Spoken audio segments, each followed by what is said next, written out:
എടാ ഞാനേ food order ചെയ്യാൻ പോവാ. നിനക്ക് എന്താ വേണ്ടേ? എടി എനിക്കൊന്നും വേണ്ട, നീ ഓർഡർ ചെയ്തോ. ഓ നിനക്ക് ബിരിയാണി അല്ലേ ഇഷ്ടം? ഓക്കെ ശരിയാക്കി തരാം. നിനക്ക് പറഞ്ഞു മനസ്സിലാകത്തില്ല, എനിക്കൊന്നും വേണ്ട പറഞ്ഞില്ലേ? എടാ എന്ത് പറ്റി നിനക്ക്? ഞാൻ 2 ദിവസമായിട്ട് ശ്രദ്ധിക്കുന്നുണ്ട്. എന്തെങ്കിലും പ്രശ്നമുണ്ടോ? എടി എനിക്ക് എന്നോട് കുറച്ച് കാര്യങ്ങൾ പറയാനുണ്ട്. എടാ അതിന് നിന്നെ ഇത്ര ചൂടാവുന്നേ? കാര്യം പറയ്. എടി എൻ്റെ ഓഫീസിലെ ഒരു കൊച്ചുമായിട്ട് റിലേഷനില്ല.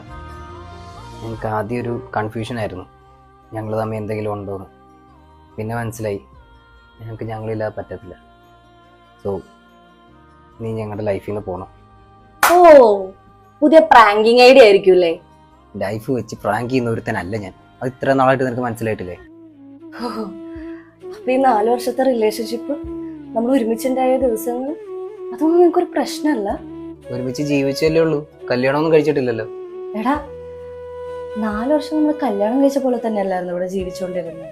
എന്നിട്ട് പെട്ടെന്ന് ഒരാളെ കണ്ടപ്പോ എനിക്ക് ഇങ്ങനെ പോവാൻ തോന്നുന്നേ. എനിക്ക് ആക്ച്വലി അത് അക്സെപ്റ്റ് ചെയ്യാൻ പറ്റുന്നില്ല. നീ അക്സെപ്റ്റ് ചെയ്തേ പറ്റത്തുള്ളൂ. ആഗ്രഹമില്ലാത്ത ഒരാളോട് ജീവിച്ച് ഒരു ലൈഫ് കളഞ്ഞാനില്ല. പറയുന്നത് എന്തോ മനസ്സിലാക്കുക. അക്ഷയ് പോലെടാ, പ്ലീസ് പ്ലീസ് പ്ലീസ് പോലെ, പ്ലീസ് പ്ലീസ്, ഞാൻ നിന്റെ കാല് പിടിക്കാൻ പോലെ പ്ലീസ്. എടി എനിക്ക് താല്പര്യമില്ലാത്തൊരു ജീവിതം നിന്റെ കൂടെ ഞാൻ ജീവിച്ചു തീർക്കണം. അത് എനിക്ക് ഇഷ്ടമുള്ള ഒരു ജീവിതം ഞാൻ ജീവിക്കണം. അക്ഷയ് പോലെ, അക്ഷയ് പ്ലീസ്, അക്ഷയ് ഇങ്ങനെ ഇല്ലാതെ പറ്റത്തില്ല. അക്ഷയ് മനസ്സിലാക്കുക അക്ഷയ് പ്ലീസ്.